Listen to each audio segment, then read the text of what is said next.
Assalamu alaikum ninth class. In today's lecture, we are going to discuss de Broglie hypothesis. So, starting that topic, that all the matter has particle as well as wave nature at sub-microscopic levels. de Broglie के मुताबिक तमाम matter जो भी दुनिया में मौजूद होगा, उसके पास जो उसकी नेचर होगी, वो पार्टिकल नेचर भी होगी और वेव नेचर भी होगी. मतलब डुअल नेचर, ड्यूरेटिव नेचर से कहा जाता है. इसको किस हिसाब से इसने स्टडी किया है? इलेक्ट्रॉन के लिए स्टडी किया है इसने इलेक्ट्रॉन की नेचर फाइंड की है इससे. इलेक्ट्रॉन की नेचर क्या है, लाइट है या वेव नेचर है. अच्छा, ये करने के लिए इसने क्या किया, ये बात को अपनी प्रूफ करने के लिए कि तमाम मैटर जो है पार्टिकल की नेचर भी रखता है और वेव नेचर भी रखता है, डुअल नेचर रखता है. मतलब तो इसने कंबाइन किया है, combine Planck's and Einstein equations. इसने आइंस्टाइन की और प्लांक की इक्वेशन को जो है वो कंबाइन कर दिया, मिला दिया. किस तरह मिलाया कि हम प्लांक इक्वेशन पढ़ते हैं E equals to h into nu. अब ये क्या चक्कर है, E हमारे पास एनर्जी के लिए है और h is Planck's constant.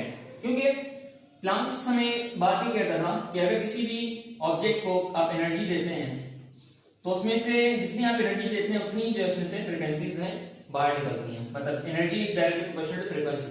जितनी एनर्जी देंगे आप किसी मेटल को, उतनी ही इसमें से रेडिएशन जो है फ्रीक्वेंसी की सूरत में बाहर निकलेंगी, इमिट होंगी. ठीक है, अब इसने इस इक्वेशन को सेट किया, प्रोपोर्शनलिटी के साइन को हटाया और इसने अपनी इक्वेशन को तब्दील कर दिया. E equals to h into nu. h is for Planck's constant. ठीक है, और इसकी जो वैल्यू होती है वो यहाँ मेंशन करता हूँ मैं 6.62 into 10 raised to power minus का 34 जूल सेकेंड. ठीक है, अच्छा अब ये इक्वेशन आ गई प्लांक की. और आइंस्टाइन की इक्वेशन को किस तरह से देखा, आइंस्टाइन के मुताबिक एनर्जी बराबर होती है मास और स्पीड ऑफ लाइट के.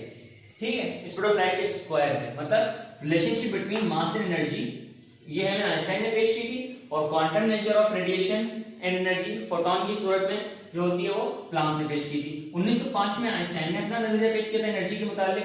और 1901 में क्वांटम नेचर जो है किसने बयान की थी, प्लांक ने बयान की थी. किसकी, पार्टिकल की. ठीक है, क्वांटा की सूरत में होता है पार्टिकल, और इसने वेव सूरत में भी कहा था. अच्छा, एक क्वेश्चन तो इसने किस तरह मिलाया कि देखिए E बराबर है h न्यू और E बराबर है mc स्क्वायर. तो हमने E को हटाया और mc स्क्वायर को बराबर कर दिया h न्यू के. ये एक दूसरे के बराबर है क्योंकि दोनों ही E के बराबर है, एनर्जी के बराबर है. ये एनर्जी की फॉर्म है आपकी ड्यूअल वाली और ये एनर्जी की फॉर्म है क्वांटा वाली, फोटॉन वाली. अच्छा जी, अब देखिए क्या करते हैं. mc square is equals to h c upon wavelength. अब ये कहां से आया, हमें पता है कि वेवलेंथ की जो फ्रीक्वेंसी का आपके पास जो फार्मूला होता है वो यहाँ मेंशन किया है. फ्रीक्वेंसी का फार्मूला होता है nu is equals to speed of light divide by the wavelength. ठीक है, तो हमने इसको पुट कर दिया वेवलेंथ की जगह पर.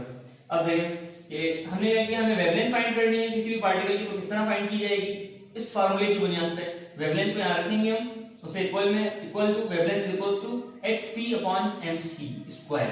mc स्क्वायर ये वाला. ठीक है, अब देखें h के पास भी c, h के साथ भी c मल्टीप्लिकेशन में, m के साथ भी c मल्टीप्लिकेशन में, लेकिन जो c हमारे पास mc पे है उसमें स्क्वायर है. तो हमने क्या कर दिया, मैं आपको करके दिखाता हूं. c पे भी स्क्वायर है और यहाँ पर c है, तो c का स्क्वायर कटेगा और ये c कटेगा, बचेगा क्या, h बचेगा और mc बचेगा. हमने नीचे लिख दिया wavelength is equals to h upon mc. अच्छा, यहाँ पर मैंने मेंशन किया है mv.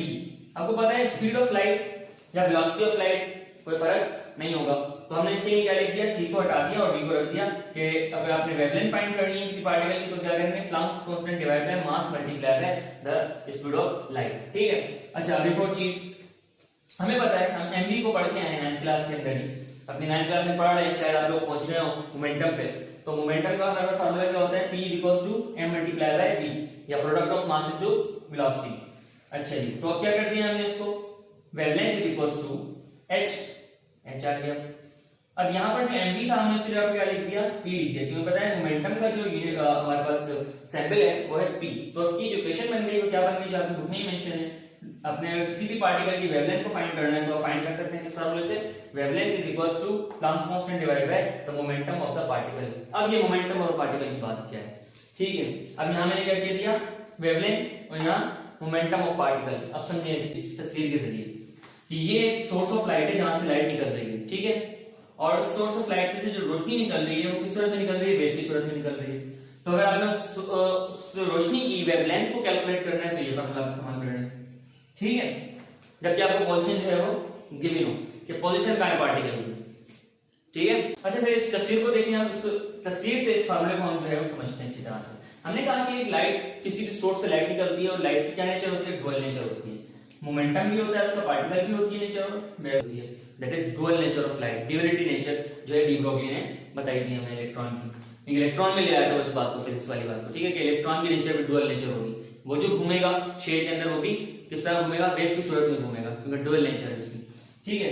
पार्टिकल की डुअल नेचर होती है, वेव नेचर भी होती है, पार्टिकल नेचर भी है। अच्छा, तो हमने क्या किया, यहाँ से लाइट निकली, तो लाइट किस तरह निकली, वेव की सूरत में निकली, ठीक है। उस वेव के साथ क्या है, उस वेव के साथ क्वांटा है। क्वांटा क्या होते हैं, पैकेट ऑफ एनर्जी होते हैं। ये जो है पैकेट ऑफ एनर्जी इस लाइट के साथ जा रहे हैं और हम एक वक्त में एक चीज को जो है वो कैलकुलेट कर सकते हैं, या तो आप मोमेंटम को कैलकुलेट कर लें उसके, या वेवलेंथ को कैलकुलेट कर लें। दोनों चीजों को एक वक्त में कैलकुलेट नहीं कर सकते। क्या मिसाल है इसकी, मैं आपको समझाता हूँ इस तरह से कि मिसाल के तौर पे स्पीड ऑफ लाइट की बात मिसाल देता हूँ मैं आपको। हम क्या करते हैं, मैं यहाँ से एकदम ना लाइट जलाता हूँ, ठीक है, हम यहाँ से लाइट जलाते हैं और फिर बाहर तक जाती है लाइट। अब मैं आपको कहता हूँ इसकी आप क्या फाइंड करें, इसकी जो ना पार्टिकल फाइंड करें कि जो पार्टिकल है वो कहाँ तक गए। तो आप क्या करेंगे, आप फार्मूला लिखेंगे कैलकुलेट करने के लिए, आप फार्मूला लिखेंगे कैलकुलेट करने के लिए, तो इतने में क्या होगा, पार्टिकल कहाँ पहुंच चुका होगा। मिसाल के तौर आपने कहा कि सर तीसरा पार्टिकल कैलकुलेट कर रहा हूँ जो यहाँ से निकला हो, तो आप तीसरे पार्टिकल को यहाँ कैलकुलेट करेंगे इसकी पोजीशन के साथ, तो कहाँ पहुंच चुका होगा वो, लाइट स्पीड ऑफ लाइट से कहाँ पहुंच चुका होगा वो, ठीक है। हमें इसको पता भी नहीं है तो उसको फाइंड हम नहीं कर सकते, ठीक है। एक सिर्फ अंदाजा लगा सकते हैं, अप्रोक्सीमेटली वैल्यू बता सकते हैं कि भाई यहाँ होगा, लेकिन हकीकत ऐसी चीज नहीं होती, ठीक है। तो ये था हमारा डी ब्रोगली का हाइपोथेसिस। और डी ब्रोगली के मुताबिक एक बात मैं आपसे यहाँ पर लिखता हूँ जो आपकी बुक में मेंशन है। तो आखिरी पॉइंट देखें हम डी ब्रोगली के मुताबिक क्या है, इन सारे डेरिवेशंस के बाद, इस फार्मूले के बाद क्या है, पॉइंट ये है कि ऑल द इलेक्ट्रोमैग्नेटिक वेव्स, तमाम इलेक्ट्रोमैग्नेटिक वेव्स से light can exhibit particle as well as wave nature. तो डुअल नेचर रख सकते हैं आपके पास कोई भी इलेक्ट्रोमैग्नेटिक वेव। तो इलेक्ट्रॉन भी एक जो है लाइट है, ठीक है, इलेक्ट्रॉन भी इलेक्ट्रोमैग्नेटिक है, वेव है, तो उसमें उसके बाद डुअल नेचर होगी, पार्टिकल नेचर भी होगी और वेव नेचर भी होगी, ठीक है। और ये जो दोनों इसकी नेचर्स होंगी दोनों इंटरचेंजेबल होंगी, एक दूसरे के अंदर तब्दील हो सकती होंगी। जितनी वेव्स होंगी उतने पार्टिकल निकलेंगे, वेव के साथ सफर करेंगे, जितने पार्टिकल होंगे उतनी ही वेव होनी चाहिए। तो इस तरह से इसका जो एटॉमिक जो स्ट्रक्चर बनता है, जिसने अपना एटॉमिक स्ट्रक्चर दिया था, मतलब उसकी तस्वीर जो बुक में भी शेयर है, उसने कहा था कि ये शेयर है, ठीक है, ये भी ऑर्बिट है और इसमें जो इलेक्ट्रॉन मूव करेगा वो किस तरह मूव करेगा, वेव की सूरत में। आपकी बुक के अंदर भी मेंशन है तस्वीर, वो वेव की सूरत में जो है शेल में घूमेगा, ठीक है। ये था इसका डी ब्रोगली का हाइपोथेसिस। होपफुली आपको समझ आया होगा। इंशाल्लाह नेक्स्ट क्लास के अंदर हम quantum mechanical model of an atom की डिस्कशन करेंगे। तब तक ख्याल रखिएगा। अल्लाह हाफिज़।